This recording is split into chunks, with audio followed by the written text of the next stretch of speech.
Hello, everyone, and welcome to Growing Together, a gardening podcast with me, John Lamb, and Don Kinzler, a lifelong gardener and the North Dakota State University Extension horticulturist for Cass County. Don, how are you doing today? I'm doing great. Boy, and I can smell spring in the air. It's great, isn't it? Yeah, there's a little bit of humidity, and I had a little rain last night, and you can just smell it. Spring is here. It's coming. Yeah, it's starting to green up, isn't it? It is. You know, and the grass blades are starting to peak up a little bit, and some of the perennials are poking through, and so, yeah, it's interesting. You know, and of course, plant breeders are always working on new things for us, so it's going to be interesting to see what plant breeders have come up with new stuff. I like trying new things. But speaking of plant breeders, Do you know what the plant breeder got when he crossed a four-leaf clover with poison ivy? No. A rash of good luck. That was my plant breeder joke for the week. I like that a lot. But, you know, there's so much new things happening. So I'm excited to visit garden centers too this year because they've always got new things too that plant breeders have developed. Well, it's funny that you talk about clover because people have been asking me a lot about clover. So we're gonna talk about some questions that people have sent in, some questions that people have asked us. But first, because we're seeing so much coming up in the garden, I wanted to see for you. What are you seeing? What are you seeing? What's popping up in your garden? What are you seeing out there? What are you seeing in your yard? One of the things that I really enjoy, kind of at the end of each day, while it's still light outside, I enjoy walking through our yard, flower beds and gardens, and just see what's coming back. It's like it. You know that everything is right with the world when these things start coming back up again. And so I love just walking around, soaking it all up. And so in our own flower beds and things, the daylilies are coming up, and the iris and peonies with their little red shoots that pop up out of the soil, they're starting to come up. And, you know, it's interesting when you walk around your yard and garden, there's a lot of difference between little microclimates. You know, areas of the yard that warm up a little quicker. Along the south side of the house, many people's tulips are up, and some are even starting to bud a little bit. So a lot depends where in the yard and garden those perennials or other plants are located. So that's kind of fun too. Well, how about your own? What are you seeing in your yard? Well, the nice thing we've talked about is, I always kind of stumble over the pronunciation, but Berginia, right? Right, sure. Berginia is always, I'm pleasantly reminded that when the snow melts, there's Berginia there. And it already looks healthy. You know, it'll keep growing, obviously, but it's already got some greenery. So it's always this nice thing to see. Yeah, and for anybody that's not familiar with that perennial Berginia, check it out at the locally owned garden centers. It's got kind of wide tropical looking leaves. It blooms early with kind of pinkish, reddish blossoms usually in May, one of the first things to bloom, and it's amazing. It's fun sometimes to check out some of these fully hardy perennials that aren't widely used, but should be more widely used. Berginia, check that out at garden centers. Berginia, and then the one that we started growing, I really like them because we have a lot of shade in our yard. Coral bells, heuchera. Right, yeah. And I'm always really, this is the first year I've seen, unfortunately we've had, our dogs have trampled them over the years, but a really bright, vibrant red one it's maintained and it still looks pretty good. You know, it hasn't sent up its stem, but it's already got the leaves are already out. You know, and of course the common name for that is coral bells. Coral bells, you know, many people know it by that as well. And so, that's fun too. There's so many different kinds of that too. Exactly. There's so many different colors, and so we were both able leaf to colors and flower colors. Yeah, and some of them depending on whether they're full sun or not full sun, but if they're more sun or more shade, you know, you can get these difference in. But I think that's another one to go look forward to if you've got a lot of shade in your yard because those can come in really nicely. You know, the other fun thing for me to see is I always forget that hostas come up in a circle.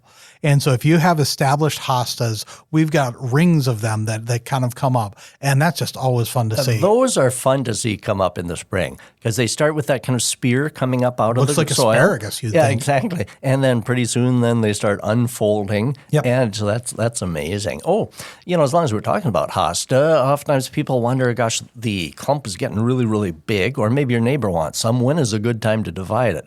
Well, a good time to dig and divide or share or move it around is in the spring, just as it's kind of sending up those asparagus-like spears that you mentioned.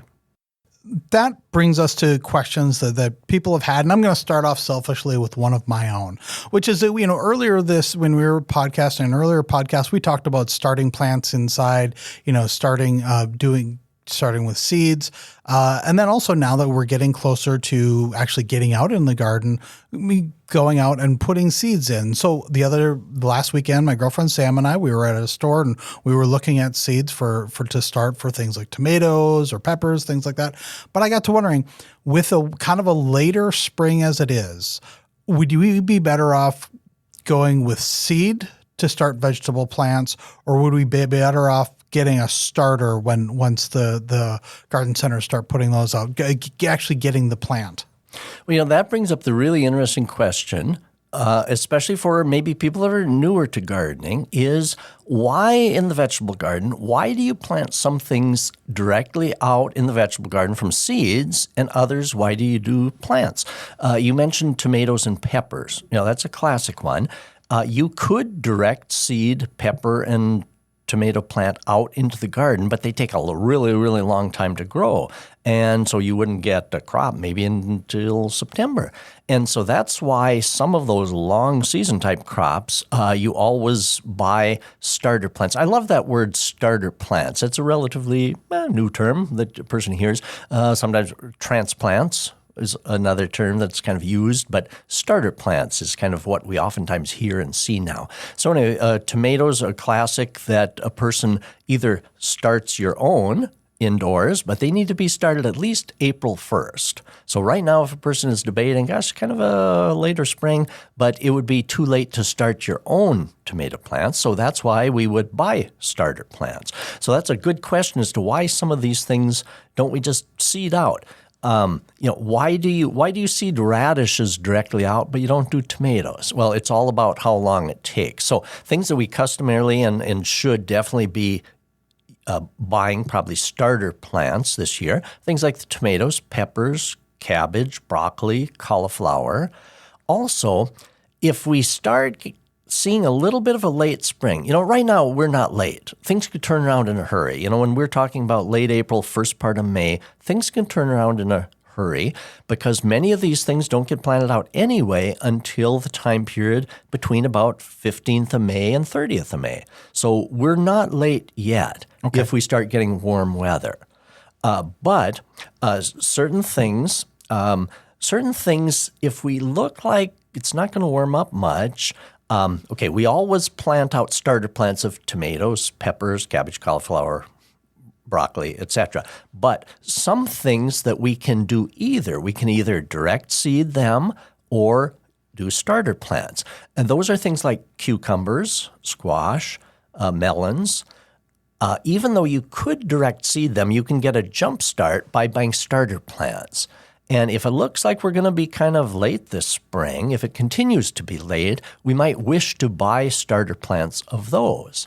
Or you can produce your own starter plants of cucumbers, melons, by seeding them in early May for planting out the end of May. So you bring up a good point that we're going to have to watch the weather carefully, and if it continues to be a little on the cool side, maybe some of those things we would buy starter plants instead of direct seed. What are some, just out of curiosity, what are some plants that if you start from seed, rather I should say, what are some vegetables if you were to start from seed? What are the ones that grow quicker? You said radishes. Radishes generally go pretty fast, don't they? From planting from seed, you can harvest radishes in probably a month and a half. Okay. They grow so quickly. Lettuce is relatively quickly. Spinach. Peas like cool soil, so those you can plant early and get an early crop. But anything, the warm season type crops, we need to wait until both the air temperature and the soil temperature warms up. Okay. So we're going to move into some other questions here that people have sent in over a period. But so Mitch and Mary Ellen both wrote with similar questions. Sap is running down the front of our silver maple tree, and we've never seen that before. What's running and what can I do? What can and should I do? It's fun with questions that I haven't received before or for a really long time.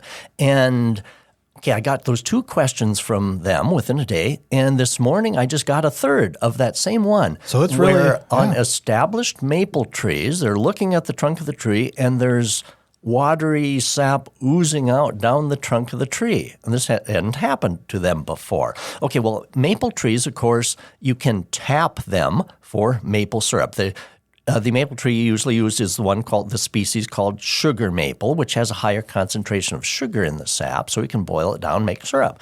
And so you can drill a tap in, and you can get gallons of sap out of a tree. But now, how come these, and they happen to be, silver maple, which doesn't have quite as sugary syrup, but still it has the good sap. How come these are oozing down the trunk? And they didn't tap them, they're just oozing. Well, maples oftentimes have little cracks in the trunk that you maybe don't notice, but they do have openings, and so that sap, that liquid watery type material, is oozing out of these trees. But how come it's happening this year? And they hadn't noticed other years. And these are old maples.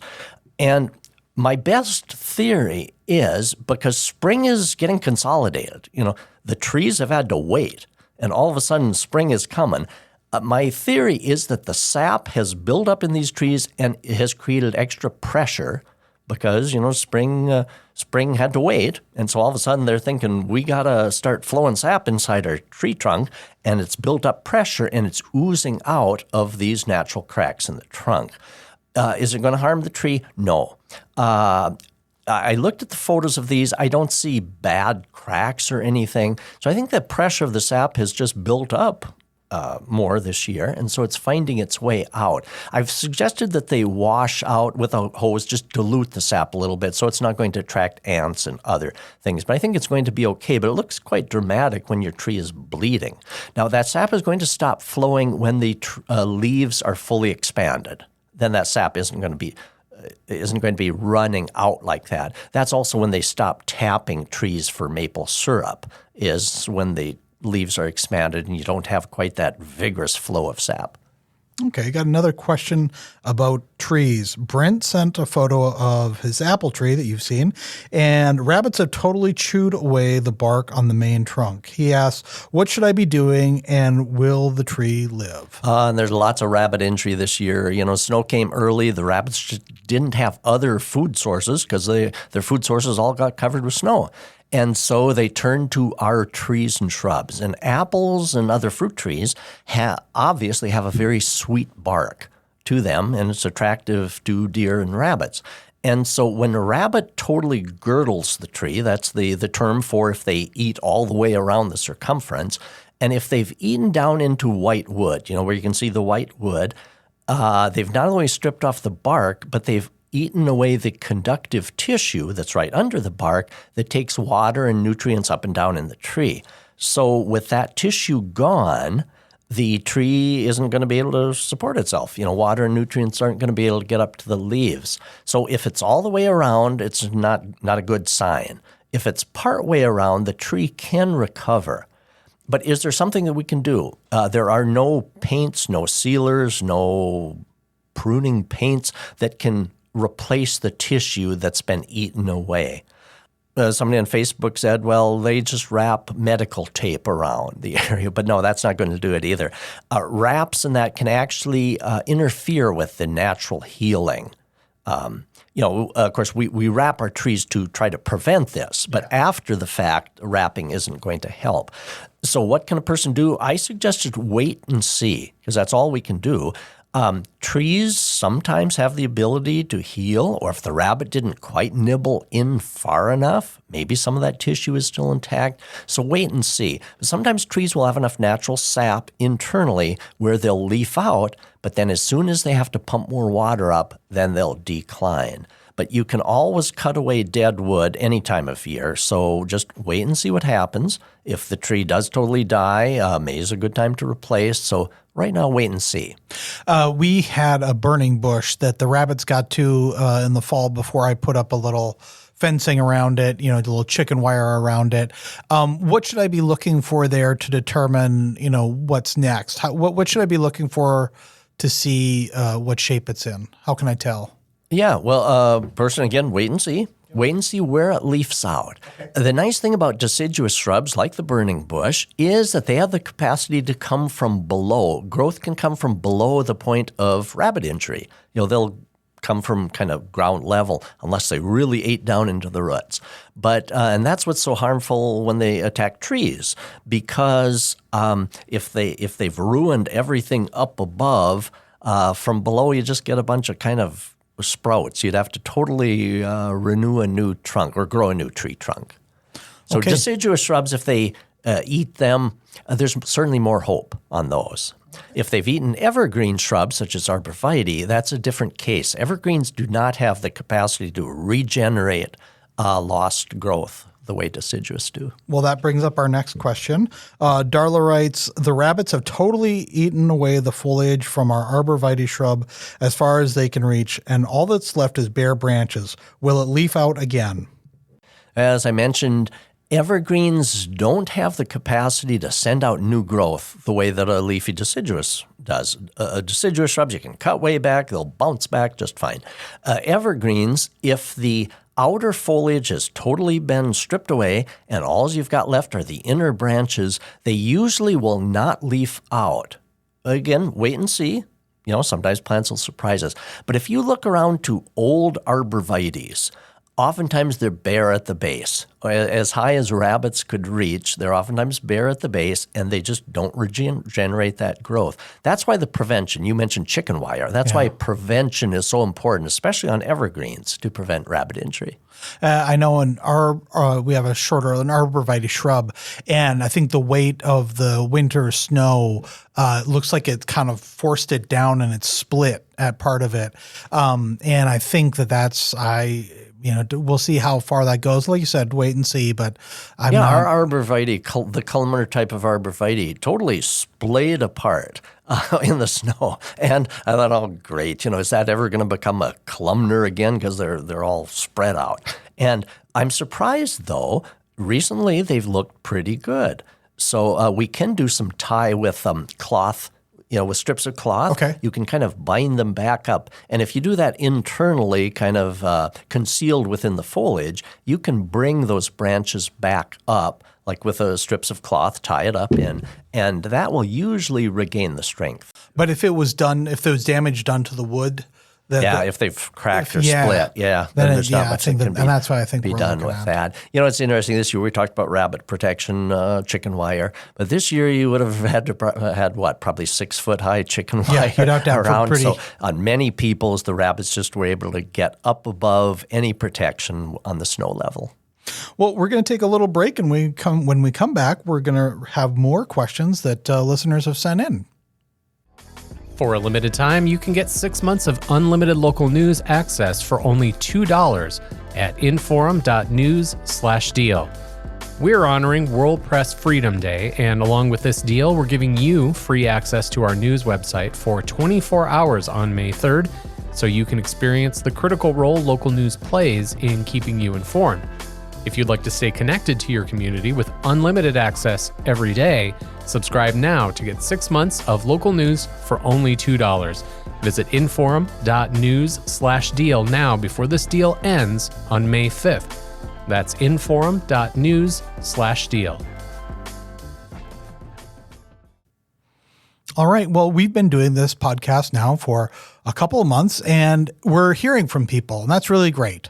Yeah, it's fun to get feedback from listeners. And Kelly wrote in, she says, I love listening to your podcast. I look forward to it every week. There are so many great tips. I can't wait to get in the garden and work in the dirt. That's great. I love to hear that. Thanks, Kelly. Boy, we are all feeling the same way. We can't wait to get out there.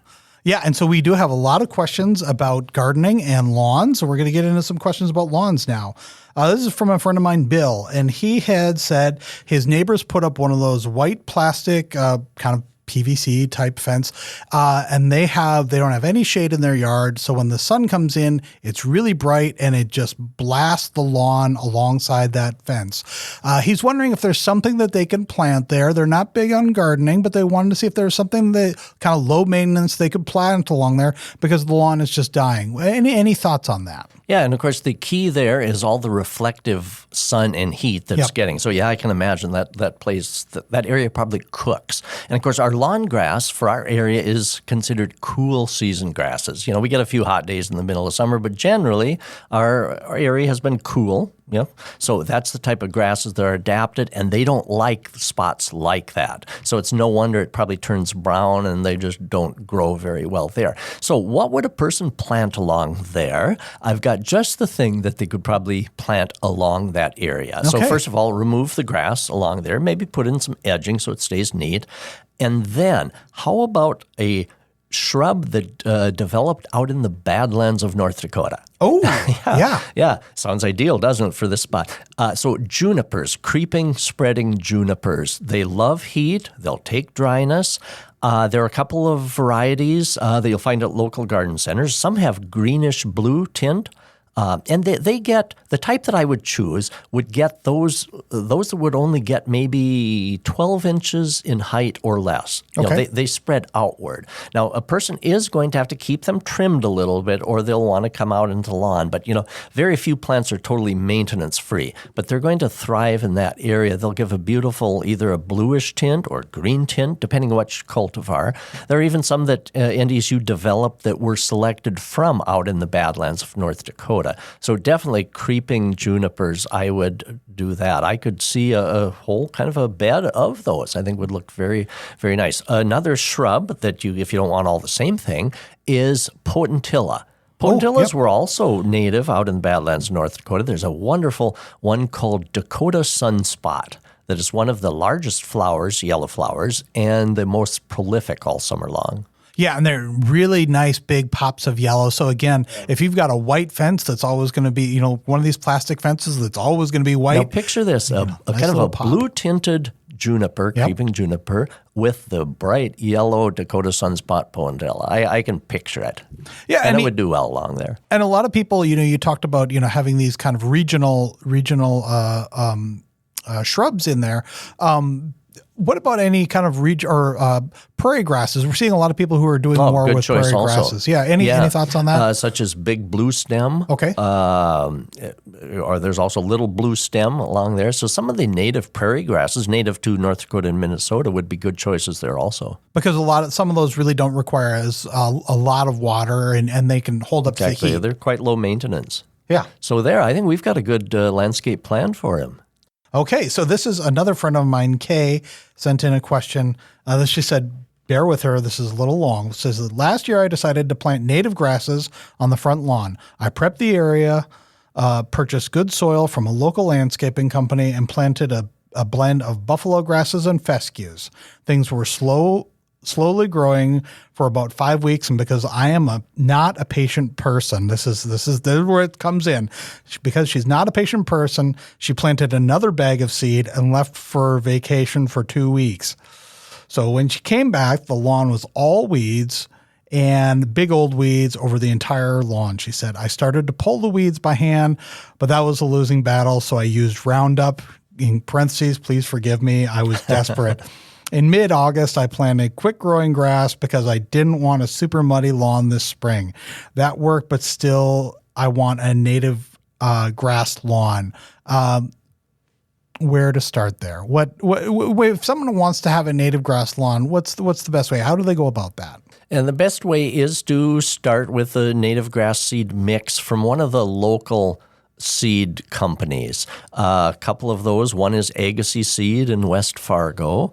There's also one up in kind of east of Grand Forks. I may not be able to pull the name of that company out, but try to select a company locally that produces grass seed, native type grass seed. Usually they'll have those blends for you, and to get that started. And one nice thing about grasses, native grasses, there are weed killers, lawn weed killers that will selectively kill out broadleaf weeds and not harm the grasses. So I certainly wouldn't give up. But, weeds are certainly a problem in those.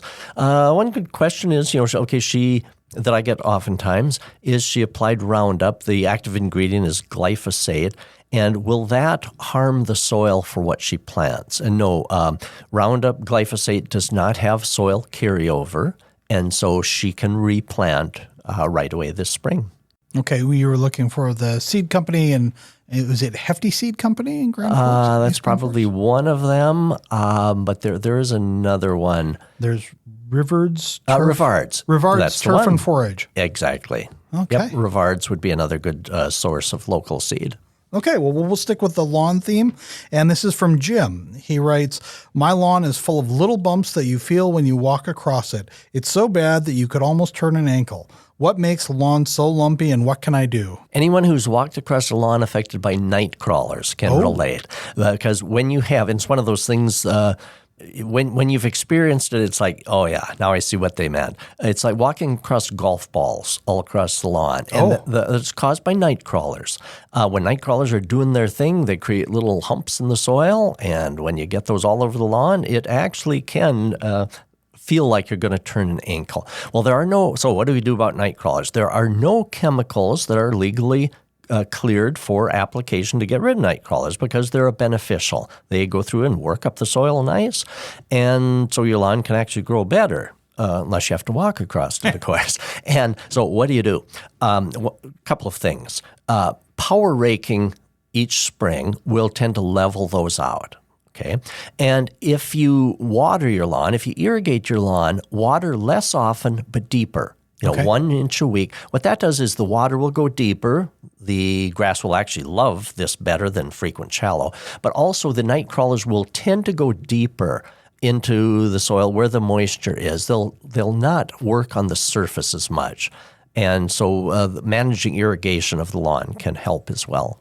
All right. This one's from Andy. Our lawn used to look so nice, but these last 2 years it's really thinned out and looks bad. How do I make it look good again? Now, I've mentioned that our lawns in our area, our lawn grass, Kentucky bluegrass and fescue, those are termed cool season grasses. They do beautifully in the spring and in the fall when things are cool and moist. In the middle of summer, when we get our heat spells, then they start going dormant and brown. So they're cool season. They love cool seasons. Well, these last 2 summers, we've not had cool seasons. We've had extended heat and dryness in both those years. So our grasses tended to be diminished a little and thinned out a little bit. So what can we do to kind of get our lawns back healthy again? And it's kind of a longer-term process, but here's what you do. The easiest thing is increase the mowing height. If you've been mowing low, that diminishes a lawn, so keep it at 3 inches. 3 inches keeps it cooler or more moist, outcompetes weeds, so higher mowing height. When you do water deeply and less often so that the roots of the grass go deeply. So 1 inch a week, or if you have sandy soil, divide that into twice a week. And so rather than 3 or 4 times a week with an automatic sprinkler, set your sprinkler to just water deeply. I put a tuna can out under the sprinkler, and when I've got half an inch to an inch, then I know I've got enough on that area. It's a nice, I shouldn't say a trick, but it's a nice way of knowing how you straight-sided soup can or tuna can, then you know how much you're actually applying to that. And fertilizer. Fertilize around Memorial Day and again Labor Day. And don't bag up the clippings. Let them fall back in. That provides good natural mulch. And so those types of things done over the course of a growing season or 2 will get our lawns back. And hopefully we won't have these prolonged hot spells like we've had these last 2 summers, excuse me. Yeah, Andy, you are not alone. Don't feel bad.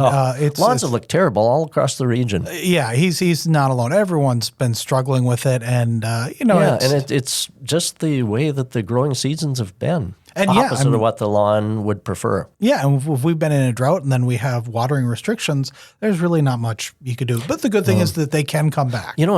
Other interesting thing, exactly, they'll come back. The other interesting thing is some people watered until they were blue in the face and the lawn still looked crummy. But that was in reaction to the temperature because the cool season grasses, cool is the key word there, that you can provide lots of moisture, but if they're getting the heat that the grass does not like, they'll still diminish.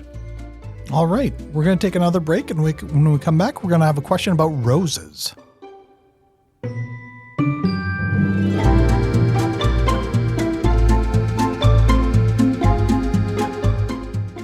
If you're loving this podcast, be sure to check out our full lineup. From news and local politics to sports and true crime, find your next great listen right now at inforum.com/podcasts. That's inforum.com/podcasts. Okay, we're answering questions this week that people have sent in. And Joy asks, it's my first time growing roses. I planted one last year and mulched it for winter. I know they're supposed to be pruned, but how do I know how far back to cut? And Joy sent a picture of it, which was great, and that her rose bush wintered very well. And when I say wintered well, the entire thing, the canes, they're called, the rose branches are called canes, and they're green pretty much all the way to the tip. Now, a person can tell when roses have winter injury because there's a dramatic line between the blackish-brownish winter-killed part and the live part that's still green. So when a rose is winter injured, oftentimes the upper part of each cane will be blackish or brown, and then right below that part is nice and green. In severe cases or roses that aren't fully winter hardy, maybe all the canes will be blackish brown and totally winter killed. So anyway, the first thing on rose pruning is to remove anything that was winter injured. So if half the cane was winter injured, you cut all the blackish part out and cut down to the good green part. And so you remove that first. Now, roses love being pruned because they bloom better on vigorous younger growth, and pruning stimulates vigorous younger growth. So roses typically, as this one wasn't very old, only about a year, so she won't have too much pruning to do. But on older established rose bushes, the rule of thumb is usually prune them back by at least 1/2. Because that'll stimulate all the nice, vigorous growth, and then they'll bloom better on that. And then so cut it back by at least half, and then remove any kind of weak little weakling-type sprouts or branchlets that are inside. And so that's how roses are pruned. And each year, I also might mention, she indicated that she hadn't gotten them pruned last fall. Okay. That's good. Because roses are better pruned in the spring. They should always be pruned in the spring. The reason for that is if we prune them in the fall, we're leaving open wounds in which cold air and the elements can just enter, and the branch dieback is worse if you prune in the fall. So just leave them alone. Cover them with a little mulch if you want. That's good, especially on the tender type. You need to do that. But then in the spring of the year is when we prune roses. All right. We've got another lawn question from Ben. Ben asks, my lawn has areas of snow mold, but it's been too damp to rake it. Will rain wash it away? And what happens if I just leave it? So at least Ben is listening to you in that it's not quite time to get out and get down and dirty in the garden. What's your tip again for when you do something like that to know when the ground is dry enough to go out and work on the ground? Well, the scientific way is to just kneel on the lawn with your jeans. And if you get a big wet spot, it's too wet to do any raking. But if your jeans come up dry, then the surface is good enough to go ahead and rake. Snow mold is quite dramatic because when the snow disappears and you get all this gray webbing, it kind of looks serious. And it can be serious. But the remedy is so dramatic. I love it. You just take a leaf rake, and when the lawn is dry enough to rake, you take a leaf rake or broom rake and just fluff up the area. And it almost immediately disappears. It just gets air in there. The sunlight can penetrate, and the grass just fluffs up. That matted, awful, grayish thing just immediately, it's nice again. You could say, wow, this is going to grow. And then that allows the new grass shoots to sprout up through. Wear a dust mask because a person releases mold spores probably. So especially if you have seasonal allergies, do wear a dust mask. We talked about that. And what about the rain? I'm sorry. Yeah, I didn't address that part. What kind of rain? Rain does seem to mitigate it. So even if you did nothing, your lawn is probably going to be okay. But by fluffing it up, you spur the lawn along. You give those newly developing grass shoots some fresh air rather than making them penetrate through kind of a matted area. You talked about the little trick or the telltale sign of kneeling down, and if your knees come up dry, then you're good to go. What about when you cleaning out the beds of a flower bed where it's where it's dirt in there, when it's the soil? Do you want to? Is there a concern about doing that too early, or when should you go back in there and start doing things like that? Especially on soil that's exposed, if it's a heavy clay, a person can really compact that around perennials if you're tramping around it too much. Well, plus some of the heavy clay, it's hard to get off your shoe. Yeah. Isn't it? This Red River Valley clay. But that's why I like wood mulch on our perennial, shredded bark on our perennial bed, because even now when things aren't fully dry, I can still walk onto that perennial flower garden and do some pruning and cleaning up, get off the old dead tops. And I can do that without getting all muddy and without compacting my clay soil. And perennials love the soil being mulched. So I'm a big fan of shredded bark, shredded wood for perennial beds. Well, that's great. And so one of the things we also want to talk about, not a listener question, but there's a kind of a new development that local gardeners will be excited about, right? There is the show that you were recently on, and let's talk about that. And then that show's coming to our area here. Yeah, wonderful. It's a kind of homemade, regionally made gardening show called Prairie Yard and Garden. And Prairie Yard and Garden was developed on the Pioneer Public Broadcasting Station, which is a Minnesota station. And a person can look at that in the YouTube. And if you are on a subscription that you can get Pioneer, that's great. You can watch it there. But they've got some brand new news. Many of us, especially in the Fargo area, are especially accustomed to our local PBS station, which is Prairie Public. And now Prairie Public PBS is going to be carrying the the Prairie Yard and Garden series. Yeah, and it's really fun. The host is Mary Holm, right? Yeah, and Mary Holm, I've known her for years. She and her husband had a garden center up in northern North Dakota, and so she does a wonderful, wonderful job. So the Prairie Yard and Garden show, and so it's fun. Not only can it be seen on the Pioneer PBS, but also now coming to the Prairie. Prairie Broadcasting. Prairie Broadcasting. Yeah, and one of the great things is that you were recently on it. They visited you last summer, right? They did. Yeah, and that broadcast March 30th. Yeah, and so that's if you're in a hurry, you can watch it on YouTube now, or I think it'll be that season will be what starts airing on May 6th, right? Next Saturday, or Saturday, May 6th at 12:30. At 12:30, yeah, on Saturdays. Now for Prairie Public, the shows, since they've got some catching up to do, there's lots of really good, an archive of wonderful shows.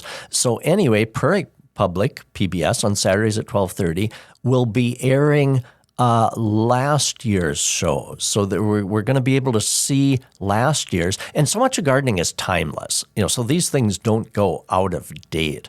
So on Prairie Public, we're going to be able to see last year's Prairie Yard and Garden. There's a lot of Prairie Pioneer. There's a lot of Prairie, If you see, yeah. I've been stumbling over. There's a lot of Prairie we brand Pioneer. that pretty well. Yes, we do. So excuse my stumbling over some of those words. But anyway, last year's Prairie Yard and Garden is going to be able to be seen then. And so each year they're going to broadcast the previous years. So the segment on which I appeared this season next year will be on the Prairie PBS. And so for people who are looking, this is a great way to actually see your yard and to see the types of things that you like to grow. And you had a lot of good information in that episode where you were talking to Mary. You just told us about the tuna can. How do you know you have it measured to an inch depth of water? Well, put a tuna can out there, and once the tuna can gets up to an inch, then you know you're covered. There was that. You had this great little bit too, because your house is an older, is it a Victorian house? It is, yeah, 1895 built. a beautiful house, but you said because of the height of the house and you have enough land around it, you really wanted to have your beds come out a certain distance or a ways away from the house, which is a good thing to consider when you're putting in a new bed. Consider what the house looks like, the height of the house, and how much room you've got to grow. Right, because I think we can all relate. Oftentimes we don't come out far enough away from the foundation, and then 10 years down the road when things have kind of grown too much, then we think, gosh, I wish I would have come out farther. So after making that mistake, 30 years ago, this time around, we came out farther from the house foundation. Yeah, so I think it's a really fun show. Mary is a great host. We hope to have her on this podcast sometime. Yes, we will. And also, what's going to be fun, a little tickler for the future, we're going to broadcast this from my yard and your yard. Yep. This is going to be fun. So are we going to have to do show and tell on the podcast, or will we actually be able to do some filming? I think we can do some filming, and we'll figure out a way to get that out there. Yeah.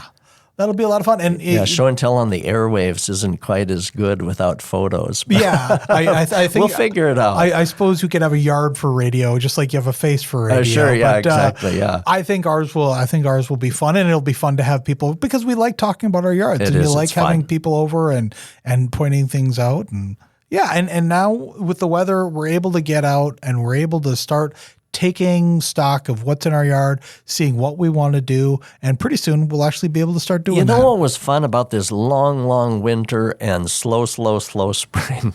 I think we're all going to really enjoy what we've got. I think we're going to look at everything with a whole new value and appreciation just because we've waited for it for so long.